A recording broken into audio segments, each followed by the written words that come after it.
away from Halloween. Seth Harp in for the QB, Shane Matthews. Here on this, I can't believe it. Week 8 of the college football season. My cohort in crime over the course of the next 60 minutes, our college football king, our insider, Mr. Brent Beaird, going to be joining the fray here momentarily.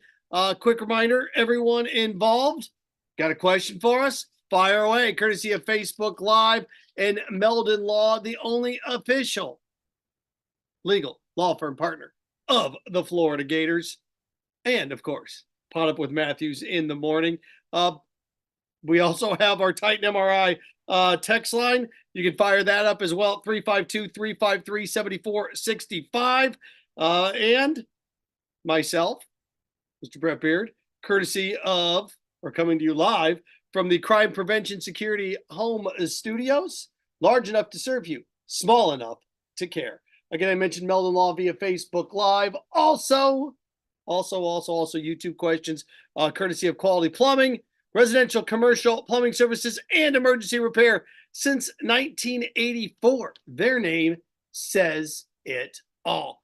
All right, Brent. I mean, it's been a couple weeks. It's been about a month since you and I hopped on here and we're able to go through, lay out the college football season. I guess it's only fitting, Brent, that you and I join forces again as we are officially at the halfway mark for every team. Some teams are more than halfway past, actually like 60% are more than halfway through their schedule, but everybody's at least halfway through their schedule. Monster matchups across the board. I mean, Navy undefeated. We're a week away from Halloween, and Army and Navy are both undefeated. They take on Notre Dame out at MetLife. Of course, we have the Indiana Hoosiers in game day. Those two things usually go hand in hand, don't they? We've got matchups across the board in the SEC, including Texas and Vanderbilt, which may end up being one of the 3 biggest games in all of college football this weekend. On our station, ESPN WRUF this weekend, I've done contracts for Oklahoma as they get ready to take on Ole Miss. You'll hear that game at noon at night. The one that's not even being mentioned anymore, Brent, if I had to list the 25 biggest games in college football this weekend, nobody even mentioned Florida State and Miami. We'll have that for you at 7 o'clock. So, Brent, as I catch my breath, I start off with this question. All of these games, 90% of them, not possible without realignment. Brett, is it safe to say that realignment has been a gigantic success for college football? Well, I think realignment and also the expanded playoff and the anticipation of, okay, is my team still in it, and what do they have to do to be in it? But expansion has, in realignment, has given us some games that we normally obviously would never have had. I mean, Oregon being number 1 and being in the Big Ten is a big deal. And look, the thing to me that's made this thing so interesting, and look, we know these teams aren't going to win a national championship, but Navy 6-0, Army 7-0, Iowa State is 7-0, first time since 1938. Good grief. Pitt is 6-0, first time probably since Dan Marino was there. Miami 7-0 is the first time since 2017. And Indiana 7-0 for the second time ever. We're taking a close watch on the G5 playoff race as that comes down. Liberty, that was undefeated, lost to Kennesaw State. That was 0-6 last night, Seth, and that really hurt them. Now, look, our listeners don't have to know and keep up with all that, but the reality of it is it just brings another dimension, does it not, to college football and what we're watching and what we're covering now. The TV ratings, I want to get into that with you at some point, but you put all this together, and are there problems? Yes, but college football alive and well right now. You know what's funny? you sent me the notes of just some of the key things, Brent, last night, and thank you for doing that. It's going to help me on my podcast, and it's going to help the students with their show on Friday. Of all the ratings through the roof, Yeah. in what Yeah. the matchups show us, and what it shows us is as much as everybody like even like I'll give the World Series an example that starts later this week when you've got the when you've got the Yankees and the Dodgers, people will Yeah. sit there. I hate the Yankees. I hate the Dodgers. Brett, that'll do fantastic numbers. A ton They of people will. are going to watch that. I hate Alabama. I hate Notre Dame. I hate Texas. I hate Georgia. Yet every time they're on, the numbers are through the roof. I learned a long time ago, I don't let emotion enter the fray when it comes to looking at things. And I no longer, as a guy that's run radio stations, been in TV, but you're in TV, you know it. We don't listen to what people say anymore. We watch what you do. That's And right. when you consume things like, I don't like that guy. Oh, okay, it doesn't matter if you like him or not. You're going to watch him. The Chiefs always get all the calls in the NFL. Yeah, okay. Record ratings, record ratings, record ratings. So I ask you this, Brett. You keep seeing this. You keep seeing these massive record ratings and in this realignment shift where you've got Oregon and Ohio State coming up pretty soon. We're going to have what? Are we going to have Penn State, Oregon? I can't. I'm looking. I was looking at the Big Ten schedule earlier. We're going to have these monster matchups that we never would have gotten before. Yeah. So, so Brett, do we for the health of the sport in the growth of the sport? Should we be realigning this sucker 5 or 6 years, no matter what? Well, we've still got realignment to go. In other words, they're not going to do it immediately, but the SEC will expand again within the next probably 3 to 5 years. Tony Petitti, the Big Ten commissioner, has made it clear that he wants to expand, and which means we'll also probably expand the college football playoff in 2 years, not this year, not next year, but in 26. But the numbers are just amazing, and this is what tells you how healthy college football is.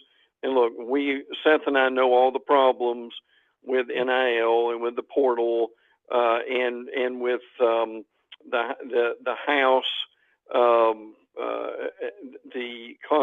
what we're going to get out of that with the contracts and so forth. But for Georgia and Texas to get 13 million, and Alabama and Tennessee to get 10 million, and I mean, again, help me on this, Seth. My understanding is the golden number for TV now is 4 million. If you can get 4 million, you've done a really good job, and with people watching your game. But I mean, we're seeing numbers now triple that. So, and my my thought to you, I won't belabor the point here, but do you think that ABC and ESPN are pretty happy with this triple header? And by the way, the numbers that you had with Georgia, Texas, Alabama, Tennessee, and then the CBS 3:30 game last weekend had 4 million. So I wonder if there's anybody in those CBS headquarters that wonders, why did we let the SEC get away? I go back through, Brett, look at the TV deals that have been done since I started doing this in the late 90s. And there's only one that took place that ended up being, okay, I don't know if that was worth it financially. And that was the major hockey deal when ESPN got out like 04, 05. Because it just kind of puttered and it just kind of disappeared. But every other one ends up being a bargain when it's all said and done. Every other major TV, this one's going to end up being a bargain when it's all said and done, in terms of the money and in the flow of it. So there's just so many things that I get a kick out of it. I've learned life lessons from my grandfather and my father and just family over time that talks about how everybody says they're broke, they have no money. Every time this is back, Brett, I'm aging myself now. Every time I drive by the mall, it's packed. But not everybody that broke. Everybody, I'm done with college football. NIL is ruining the game, Brett. It's ruining the game. I can't stand it. record number, sellout, Yeah. attendance up, record number. And then you hear the NIL's terrible. Look, two things can be true at the same time. They can. And it's a good book. It's a great movie. College football is too big to fail, Brett. No matter what happens, it's the what do we want to say? It's the thing that you can't quit. To me, it's ice cream. I'd eat buckets of it if I had it in my house. So it's the thing that no matter what happens, I can't stand this. Yes, you can. You're going to watch it. No, I'm not. Yes, you are. You're going to watch it in record numbers, baby. Oh, yeah. And I love it. I love every bit of it. I love the realignment. I love seeing Texas, Georgia. It's something that professional wrestling figured out, and it's when it became $1 billion business instead of $1 million business. When they combined everything, right? And when they brought all these factions in across the country, and they said to themselves, Brett, you know what? Why don't we have Hulk Hogan and Macho Man wrestle each other more than just on the pay-per-views? We'll have them do it during the weeknight. Sure. We'll have this guy. We'll have major stars wrestle constantly. Oh, and then boom, here you go, $1 billion business. So, great numbers on all that. It's amazing that we're hitting 12, 13 million numbers. Really is. Yeah. Texas, Georgia will do, even though it's the Yankees. This is what's going to be fascinating. Even though it's the Yankees and the Dodgers, both are going to have big numbers, but it'll be interesting to see if the college football primetime games beat the World Series, even though it's Yankees, Dodgers the next few weeks. PodUp with Matthews in the morning. He is Brent Beaird. I am Seth Harp here on this October 24th, 2024. PodUp with Matthews in the morning is brought to you in part by Silverback Concrete. Silverback Concrete, building firm foundations for generations. You stand on it. We stand by it. Also, Electronics World. Integration and design specialist. Good old Tom Collette and the crew over there, baby. For smart home automation and entertainment. Affordable local installation service and support. Check everybody out. Check out everything they have to offer at electronicsworld.net. That's electronicsworld.net. Some questions rolling in. Coy, bro, take that Indiana pacemaker sign off the wall and get you a Gator neon light, I guess. How's he saying? Hey, Brett, I think you'll agree with me. Coy, you give me the money, I'll hang one up back there. How about that? Make a deal. You give me about $350 to buy one. I'll be more than hell. I'll hang. Absolutely. You give me money, and I'll hang as many neon lights behind me as you want. Let's see here. Dan, realignment, especially if the SEC doesn't go to 9 games, is seeing some of the traditional matchups go away. Yeah, it doesn't bother you guys. That's just it. That's what's amazing about that. In my nostalgia yearns, right, at times, to see games that I no longer get to see. Brett, when I was a kid, growing up in Indiana, Notre Dame, Purdue was a big deal. I don't get to see it anymore. But I'm okay. Okay. I guess those are just memories now. I'm sure that for the longest time they're getting Texas and Texas A&M back. Oklahoma State's going to go away. What are we losing? We losing Oregon State this year, I think, maybe, possibly, perhaps. But the thing, Brett, you know as well as I do, I mentioned 30 years ago, there was no bigger game in college football, or maybe even football, than Florida State, Miami. They were top 5 every year for 7. It was the biggest rivalry in the sport. It determined the national champion almost every year. And Brett, it's not even one of the top 30 games anymore. So things change. No. That tells you obviously where FSU has fallen. Now, that's a good point about the 9 SEC games. Now, folks are going to be worried, is that really going to kill our favorite team because I've got to play another conference foe? Well, here's the reality for that. Let's just take the Gators, for instance.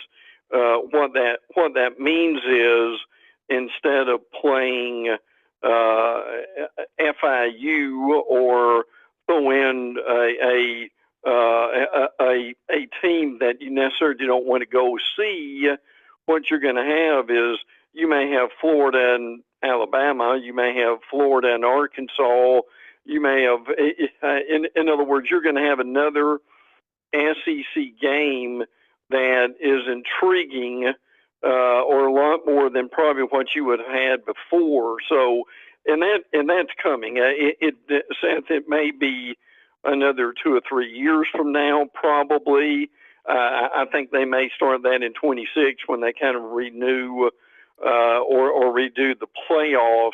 But the 9 SEC games is coming because you and I know why. It's another revenue stream, and we're not turning that down, are we? No, absolutely not. And you and I kicked this idea around, Brett. I still think it'd be a great idea to have an SEC Monday Night Football matchup that starts well before ABC, ESPN kicks off theirs. I'd love to see during the season and how you just that 9th game, however you want to line it up. I'd love to see at 6 p.m. at Mississippi State LSU, and then the next week at 6 p.m. Whatever the road, Florida, Kentucky. I'd love to see that. I think, and you're talking about then at that point, I look at Amazon Prime's deal with the NFL. You're talking about an extra $400-500 million into the conference, and it's not always about money. Wait a second. Yes, it is. Yeah. In college football, it is. Yes. Yes. To the point now that you see advertisements on Major League Baseball helmets. You see it's coming, and guess what? The helmet advertisement in baseball, it's given us the Yankees and the Dodgers. It has nothing to do with it, but it's not going to affect the viewership, just like advertisements on NFL helmets haven't affected viewership. So the thing about consumption is if you like a product, you're going to eat it. It doesn't matter what's the wrapper. Yes. PodUp with Matthews in the morning. He is Brent Beaird. I am Seth Harp. Of course, this show, every show, brought to you in part by Peachland Dentistry, Gator Nation's #1 choice for dentistry in Port Charlotte and the surrounding areas. That's Peachland Dentistry. Let's see here. Brett, I don't quite want to dip my toe too much into it yet. But, we talk about separation Saturdays and the men from the boys. And at this time, we're more than halfway through the season, as I mentioned at the beginning of the show. And the H word, it doesn't really start to stick to me until after Halloween. And that, of course, is Heisman. But we're halfway through the year. There have been people that I think now you can say that have exited the conversation, that are no longer a part of it. Going back and looking, I think we've had 2 favorites in the last 14 years that have won it going into the season, 2 favorites. I know Marcus Mariota was one, and I'm trying to think of who the last favorite besides Marcus Mariota was that actually won this sucker. So here we are today. Cam Ward and Miami undefeated. Mm-hmm. They play Florida State, going to get a primetime matchup this weekend. Travis Hunter, the complete and total package, Rod Woodson style, Charles Woodson style. And we're going to get to see him as Colorado keeps playing. I know he's a little banged up. There's other guys out there as well. Boise State has themselves a dynamic running back, Brett, but they don't really play anyone. And the one team that they did play that was good beat them, Oregon. So I know you have a vote. You sit here and you look at the landscape. More than halfway through the year, 5 weeks to go. Brett, if you could give us a little insight, what's your ballot looking like here on this October 24th? I think Cam Ward probably is #1 with a lot of people. Now, this doesn't mean that he will win. I never vote until the Sunday after the championship games because I've just seen through the years guys who were leading in September into October just kind of faded. So it's really what you do with the whole year. This Ashton Jeanty at Boise State, if people haven't seen him, this is really worth a look as far as what he's done. 1,200 yards, 17 touchdowns. Yeah, get this, Seth, 9.9 yards a carry. That means every time he runs the ball, he gets a first down. I mean, that's staggering, is it not? Yeah. And then you've got Dylan Gabriel, who's really come on at Oregon. I mean, he's already got to 2,000 yards, 15 touchdowns, 4 picks. You mentioned Travis Hunter. As far as the numbers, he's got 51 catches, 11 yards catch, 19 total tackles, 1 for loss, 1 interception, 3 pass deflections. Kubelik from or Klubnik from Clemson is easing up the ladder a little bit because they are playing better. Carson Beck still may end up in New York before it's over. Let me tell you some guys real quick who have come on. Garrett Nussmeier at LSU, 2,000 yards, 18 touchdowns, leads the SEC. Drew Allar has been mentioned a little bit, the Penn State quarterback. I'm not sure that's going anywhere really, but the two guys in the league who have, I'm not going to say they faded, but they have kind of been put in neutral, is Jalen Milroe at Alabama, who frankly really struggled against Tennessee, and Jackson Dart too. So, and there are a lot of other guys who would be involved, but if that gives folks a little bit of a peek at kind of where we're going, and again, I mean, I think we're fairly even right now. You see Cam Ward listed as the front runner, but Seth, that doesn't mean by this time in a month from now that he will be ahead of everybody else. So it kind of changes week by week. I think it's pretty fascinating when we start ripping off names. Some of those guys aren't even in national title contention. Some of them are. You're right. I want to ask you about it's something I haven't brought up yet. It's when you have two undefeated SEC teams playing each other the week for Halloween, and I haven't even brought up the game yet, Brett. And we're almost a half hour into the show, and that's LSU and A&M. I'm going to get to that in a second, but I do have some questions coming in, courtesy of Meldon Law on Facebook Live. Dun, dun, dun, dun, dun. Andy writing in, Brett, Diego, should he get Heisman consideration if Vandy can get to 9 wins? So what would that be 5-1 in their final 6 games, or 4-1? If they go 9-3, Diego being on your ballot? I'm not sure that even regardless of what their record is going to be, that he deserves some consideration, because I think he does. I mean, look, this is a guy that is an underdog in many ways. So yes, I mean, I would certainly consider Diego Pavia on the ballot. There's no doubt. Now they've got Texas and Auburn and South Carolina, LSU and Tennessee. They've already won 5 games, and I don't think they'll beat Texas, even though it's in Nashville, in front of a robust 26,000 people because of the renovation of the stadium. But I mean, I could see them beating Auburn. I could see them beating South Carolina and being 7-5. I mean, mercy, Seth, 7-5 at Vanderbilt would almost be like 12-0 somewhere else. I mean, that would be a just phenomenal. So yes, he deserves, and I hope he gets all the consideration he can get. It's been 11 years since James Franklin went 8-4 in Vandy, but that was with a Georgia team that had taken a little bit of a step back, and also a Florida team that was firing Will Muschamp. So I bring that up just for the fact that if he does get there, he's gone through Vanderbilt, or Vandy will have gone through Texas. Vandy will have gone through maybe LSU. Vandy will have gone, went through Bama. So if he does get there, his track, Clark Lay's track, was a little bit more intense than James Franklin would have been. And Dan says Clark Lea, SEC Coach of the Year right now. With a win this weekend, I pretty much think, which is amazing because it allows me to pivot to this. Texas A&M. I mean, it's hard to believe that 12 months ago, Jimbo Fisher ruined this program. It was done. It was going to take years to rebuild. Here we are, and we could be, what, Brett?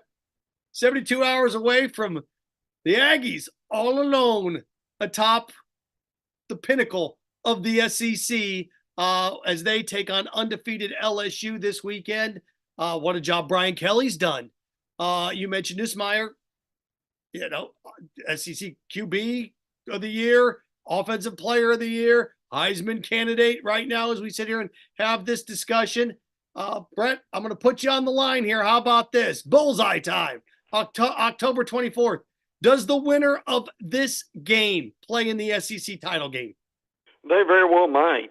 That is very possible. And the amazing thing about this game, both these teams started off slowly. LSU with a loss to Southern Cal. Boy, how they have fallen. In Las Vegas, and then A&M losing to Notre Dame in a game they really should have won. But Mike Elko has done an incredible job at A&M. Now he's been a lot quieter than Jimbo was, right, Seth?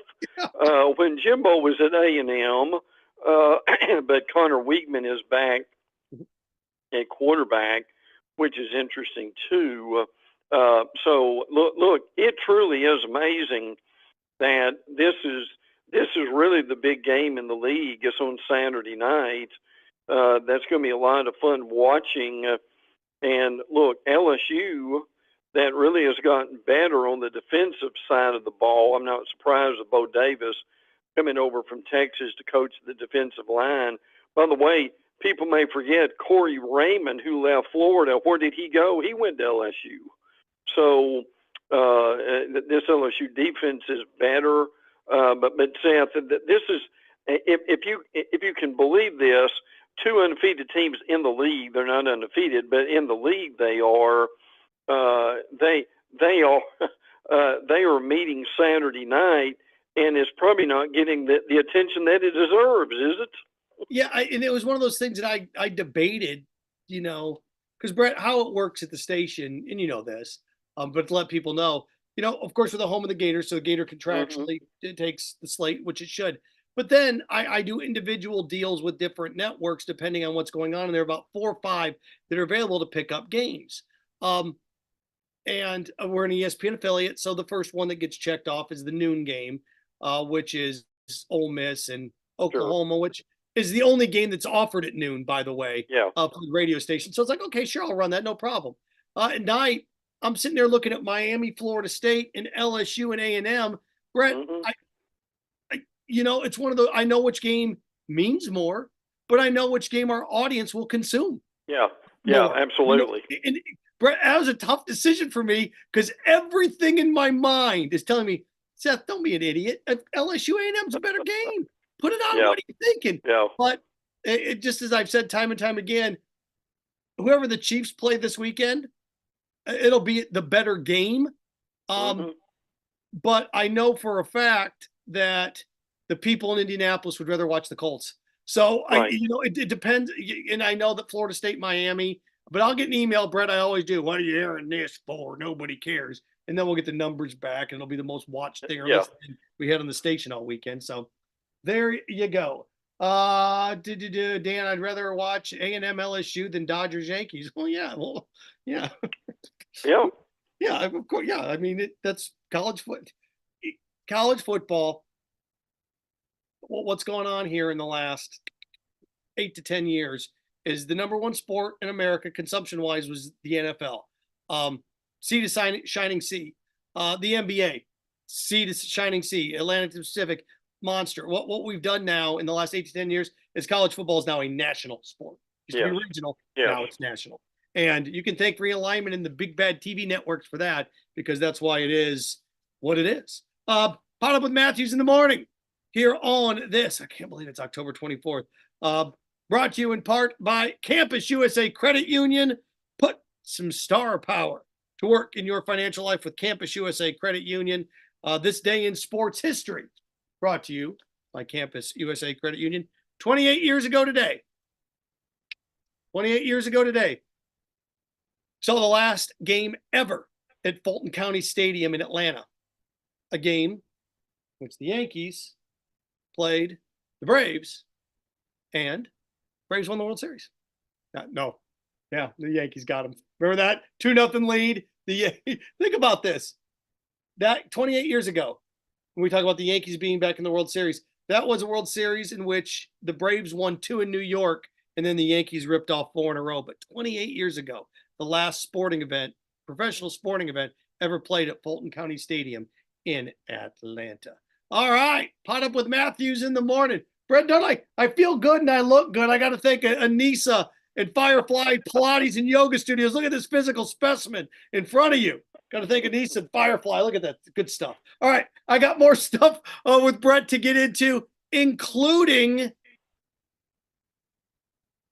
Billy Napier heading into the bye. If you are his coaching staff, where do you circle on your chart of, I should say, fear heading into the Georgia game? Brent and I will address that next. Halftime here. Seth Harp, Brent Beaird on PodUp with Matthews in the morning. We want to take this moment to thank our sponsors who keep the show going and pay the bills. Our premium sponsors are Crime Prevention Security Systems, Titan MRI, Meldon Law, Peachland Dental, QC Kinetics, Campus USA Credit Union, Dave & Buster's. Gridiron sponsors, Comfort Temp, UF Bookstores, Quality Plumbing, Silverback Concrete, Rules Ogra State Farm, Tropical Smoothie Cafe, F45, Gator Dominoes, Celebrate Primary Care, Miapa Latin Cafe, Gator Bait Media, Aikido America, Style Cuts, Ironwood Golf Course, Big Mills Cheesesteaks, 84 Lumber, Dowling Signs, Baker's Sporting Goods, MG&A Wealth, Florida Cracker Kitchen, Nest and Wild, Florida Victorious, Electronics World. If you're interested in promoting your business on the show, call Freddie at 352-284-3733. If you like what we're doing here, make sure to follow us and support the businesses that support us.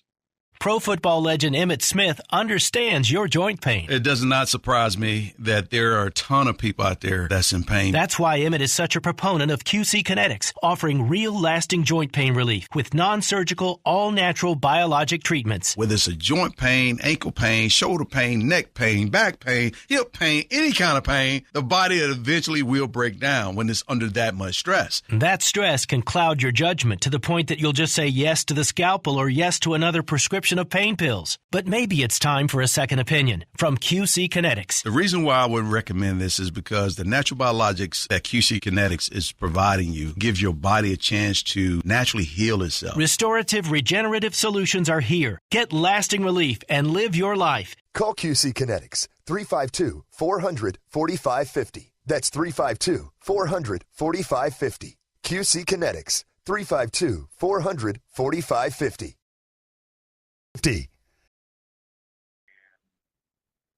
Third quarter underway. Pot up with Matthews in the morning. Seth Harp in for Shane Matthews. Brent Beaird, First Coast News, college football king, with us here as we get you geared up. Was it week 8? The college football season. Of course, Florida on the bye, and we're going to get to that coming up. Second bye with the new schedule and where the season started. We got 2 byes now. Pot up with Matthews in the morning. Facebook Live. You got a question? Fire away, courtesy of Meldon Law, only official and accident law firm partner of the Florida Gators. YouTube Live questions. Quality Plumbing, residential and commercial plumbing services and emergency repair since 1984. Our name says it all. And of course, Brett and myself coming to you live from the Crime Prevention Security System studios, large enough to serve you and small enough to care. Titan MRI hotline, 352-353-7465. That's 352-353-7465. Speaking of comfort, temp, heating, and air, you're going to get chilly. What did I see? It's going to be 37 on Monday. 37 low on Monday. 37, Brent. That's my Indiana, Michigan blood. You know what I call that? You know what we call that where I grew up in Indiana and Michigan? 37 degrees in October. T-shirt weather. All right. Yeah, I believe that. Yeah, check out Comfort Temp Heating and Air. Professional experienced technicians keeping you informed throughout the entire project. Check them out. ComfortTemp.com. That's ComfortTemp.com. I bring that up, Brent, because and I joke about that, but, you know, looking at college football playoff predictions, now the fact that Alabama has 2 losses, if Texas ends up with 2 losses, we could be seeing Texas at Penn State. We could be seeing Alabama at Ohio State. Brent, on what, December 21st? You and I both know what. Right. Get ready for snow. Sure. That's one of the dynamics of this that I'm going to love. Let's face it. When teams from the north come down and get waxed on January 1st in bowl games, it's 75 degrees, and they're not ready for it. Also, when they come down and play Labor Day weekend, they're just not built for that type of heat. No. It'll be interesting to see when, I think you'll agree with me, probably 70% of players, when we start to see SEC teams travel up north for college football playoff showdowns, you're going to have 75% of the people that have never even seen snow. Yeah. Oh, yeah, no doubt. And again, the top 4 teams will get a bye, and then 5 through 12 will play in that first round, being a home game for your 5, 6, 7, 8. Yeah. And then after that, it will go to being played in bowl games as it goes on. But that's a valid point, that the weather is going to be a real factor in some of these games. Something you said a minute ago that really we haven't talked enough about. I'll be brief about this, but everybody gets 2 bye weeks. I can't tell you how big that's going to be, because, Seth, we're going to have, and obviously everybody's had the first one. The second one's coming. Now, obviously, Georgia, Florida's in one now. But these bye weeks, that may make the difference in some of these stars who are injured being able to play or not be able to play. So I really hope we can keep this in college football, because I think I think it's healthy. And look, by starting these games on week 0 as early as we do, and I know everybody doesn't play on week 0, I can see when the time's coming to where they're going to have to start everyone playing on week 0. So, Seth, if you do that, you've really got to have 2 bye weeks, and that can make a difference. And with the expansion, I mean, what do we have? Is it Rutgers USC coming up?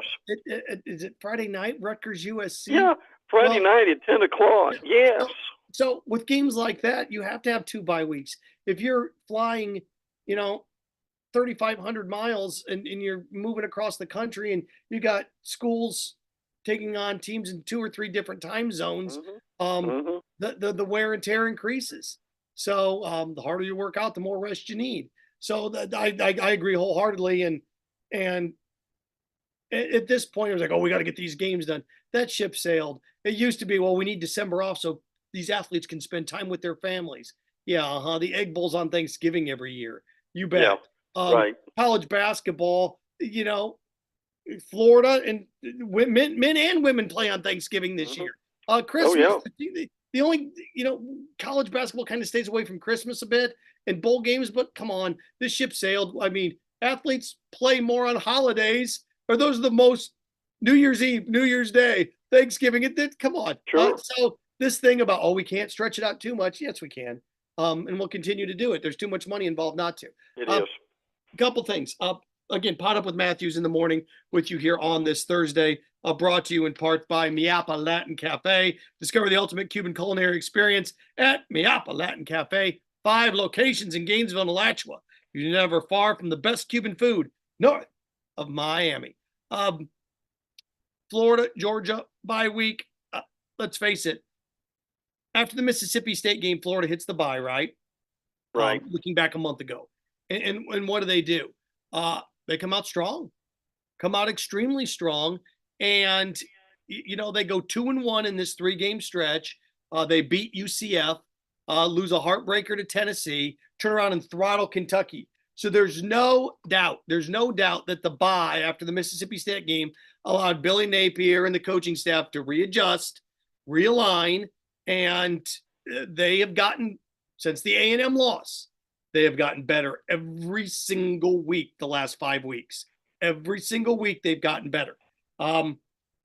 Georgia looked lethargic, looked like world beaters against Alabama at times. But I say this because then they looked awful against Kentucky. Alabama looked terrible against South Carolina. I do know this, Brett, from what I've seen, if third quarter, second half, Florida offense, and first half Tennessee, Florida defense shows up. Yeah, really. And Kentucky, Georgia shows up. Florida will win. Florida will win. But Brett, if Texas, Georgia shows up, nobody in the country staying within 10 points of them. What do you think? No, I agree with that totally. They were, and the reason we thought Georgia would win is, and you hear fans say this, and it sounds just like it's just a trite thing to say, but it's true. Texas had not played anyone, and Texas got their first taste of a real line of scrimmage, and they couldn't handle it. So big win for Georgia. And look, there are times Georgia's almost bored. Let's be honest. And then they can kick into another gear. Now, look, this Georgia team may not be as good as we've seen the last few years, but they're not far from it. This really brings up a very intriguing game next week here in Jacksonville, and I still say this is the biggest event in Jacksonville the whole year. Is Florida, Georgia, Georgia, Florida, as the Georgia club reminds me every year. But here's the thing, and I know you've heard this too. I've heard this in the gym. I've heard it at church. I've heard it but basically everywhere I go, at the grocery store, from Gator fans, and also talking to different Gator clubs, is I said, the discussion is, what would make you satisfied with this team? Well, if they can go to November playing better, we'll feel better about where this thing needs to go. Well, to your point, they really are. Yes. Now, look, I love Graham Mertz, and I'm really sorry that he got injured. But it's for that to allow DJ Lagway to play like he's been playing, and then for Elijah Badger to come, basically averaging over 20 yards a catch, which is amazing. DK has also emerged. Jaden Baugh, that I know you've talked about. Florida against Kentucky only missed 6 tackles. So the point. Now look, are we saying Florida is going to the playoff? No, we're not saying that. What we are saying is they have made substantial improvement, have they not, Seth? And frankly, I don't think that's it. I don't think people can deny that, regardless of what they feel about Billy Napier. And this will play out as it goes. But I think if they're 6-6 or 7-5, I can certainly see the case for him staying another year. Absolutely. And it's one of these things that I understand the anger after the blowout loss to Miami. Sure. And even the A&M one at home was embarrassing. Right. But as George Carlin used to say, Brett, doesn't anybody ever just go for a walk anymore?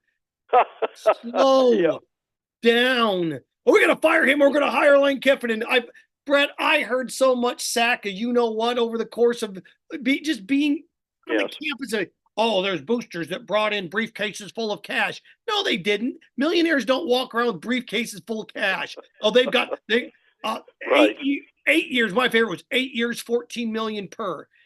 Damn state's not cutting $112 million check. You guys are crazy. Just garbage. And then the Napier situation is there. It was almost like, we're not going to give you a chance to figure this out. And let's face it, Brett, they figured it out. Now, they haven't finished the drill, but they've course corrected, and they're growing in their building. I try to remind people, let's not forget that the Chiefs lost at home to the Raiders on Christmas last year, and then proceeded to win 4 straight games and win the damn Super Bowl. And I'm not saying that this is the case, but slow down. and follow the drill.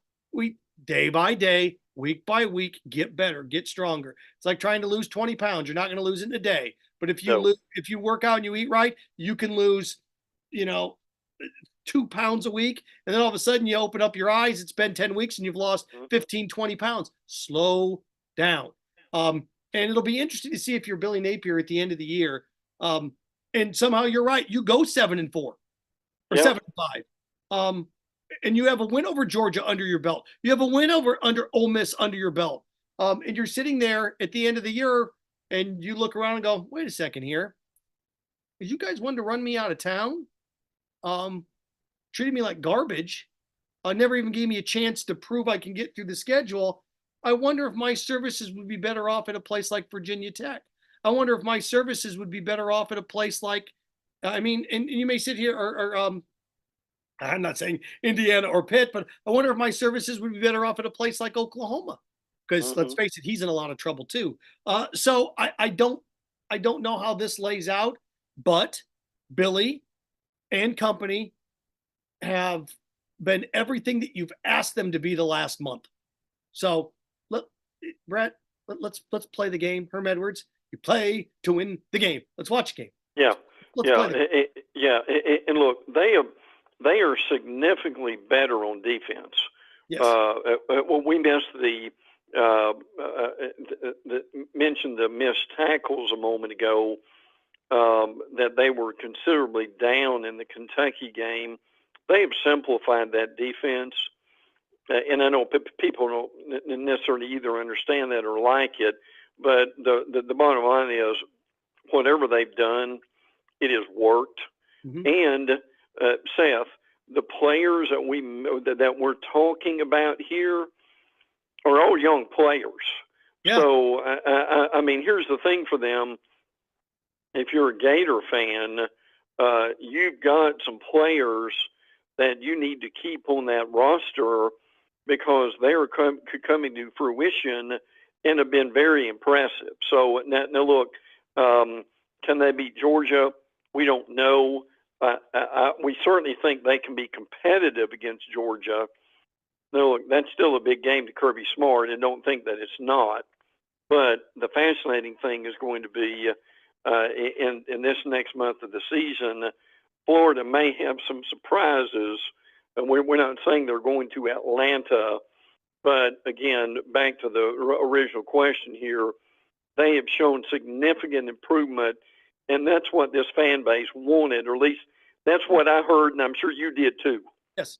And again, they don't have that signature win this year, but you have a chance against Georgia, a better shot they've had in years against Georgia, at Texas. And then what you've seen in the last month, you go into Georgia expecting to compete, and they should.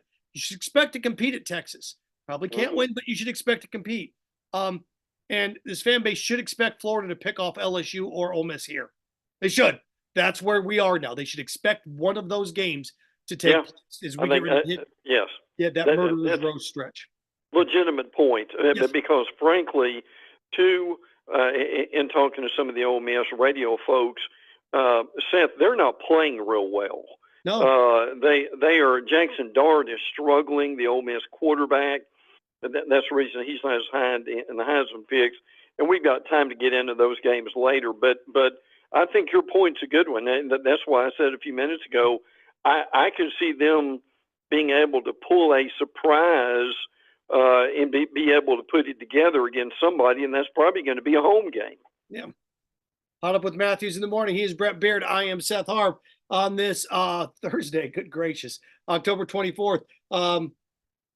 Brought to you in part today by Hard Rock Bet.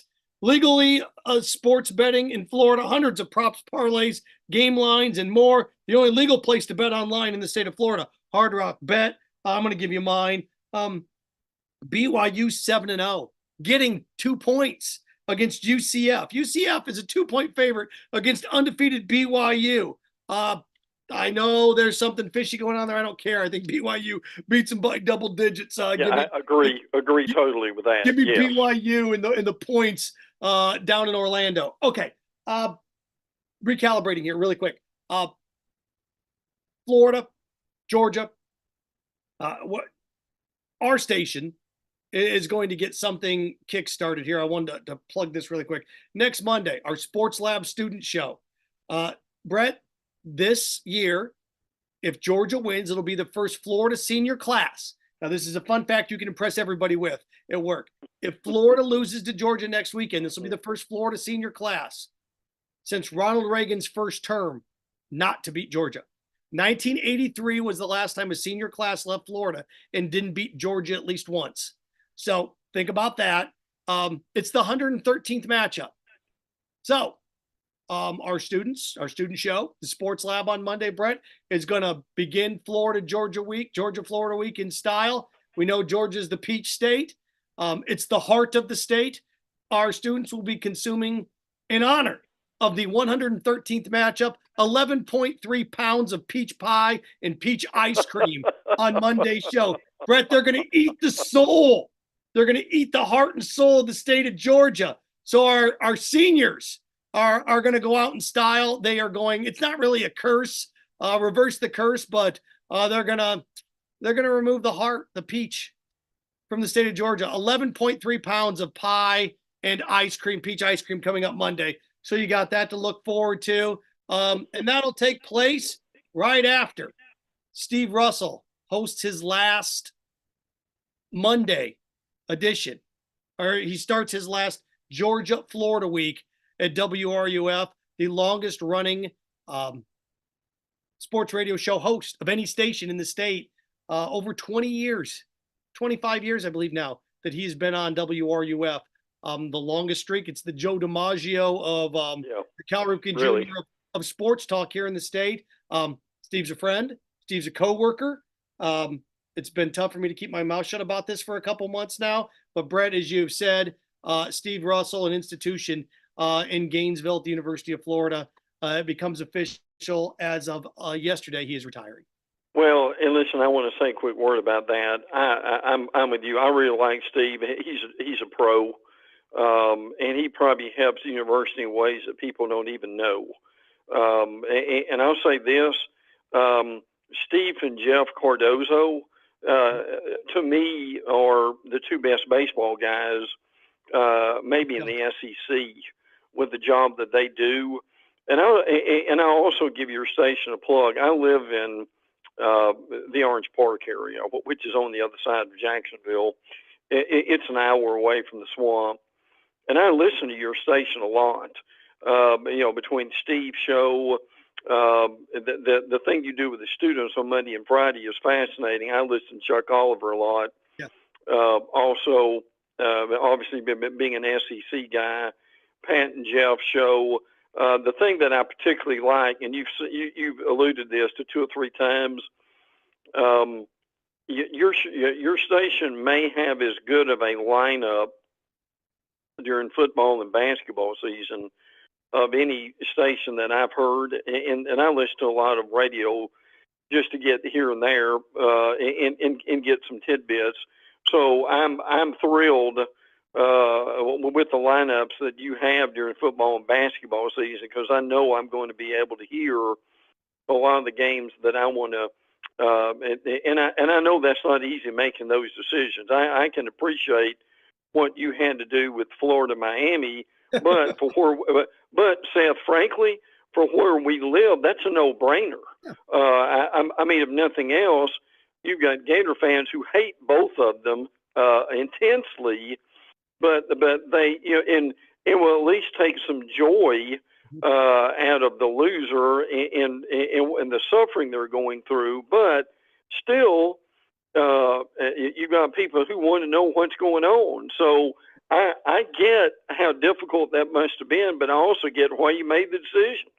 And like this, Brett, I think it was last Sunday, we did something I've never done in my career, but doing this 30 years, we ran 5 different sporting events in one day. Wow. We started with the London Jaguars game. We came back. Mm-hmm. Man, was it Gator volleyball that we went to? And then we went the NFL. And then it was 2 weeks ago. Then we went back to Gator soccer. Then we went back to Sunday night football. So look at this. It wasn't gray. It wasn't gray 2 years ago. My hair, it's gray now, Brent. It's gray now. No, but hey, over 525 games this year. On, that's incredible. 365 days. That's kind of tough to pull. I say that we didn't have a game on last night. It's the first time we didn't have a game on, I think, since post All-Star break in baseball. Really? Because the World Series doesn't start till Friday, right? Right. And, yes. Of course, we have the NFL and college football Thursday. We always have soccer, volleyball, baseball on Friday. We always have something. But the Lightning played Tuesday. We just didn't have a game last night. It's just kind of weird. I think the next time that happens, Brett, is there's a day in December that it doesn't happen. On some like random Wednesday in December, like December 9th or something like that, it happens. All right. Thank you so much, boss. Really quick, I know I got like 60 seconds here. Can Vanderbilt do it? Well, they can make it interesting. I think Texas has got too many weapons, but look, with Diego Pavia, I mean, I'll put it this way: a lot of that will be determined about Texas' mental outlook after losing the game to Georgia. Are they thinking, well, our season's over, or do we have a chance? Look, I don't know about Texas, but I do know Vanderbilt will play hard. That's a 19-point spread, by the way. Vanderbilt's, even at home against Texas, Vanderbilt, with all the hype, is still a 19-point underdog. How about that? Oh, yeah. Brett, as always, it's a pleasure. I know early elections vote is underway, or voting's underway. How about this? 2 years, what do you think? Governor DeSantis, his time will up. How about Beard Harp 2026? I don't see why not. Let's get it going, right? Thanks, bud. As always, it's a pleasure. Thank you so much, man. You too, brother. Thanks for helping us. Take care. Brent Beaird, First Coast News, our college football king. Thanks to Freddie Wiebe. Of course, PodUp with Matthews in the morning. Shane Matthews will be back. And also our producer,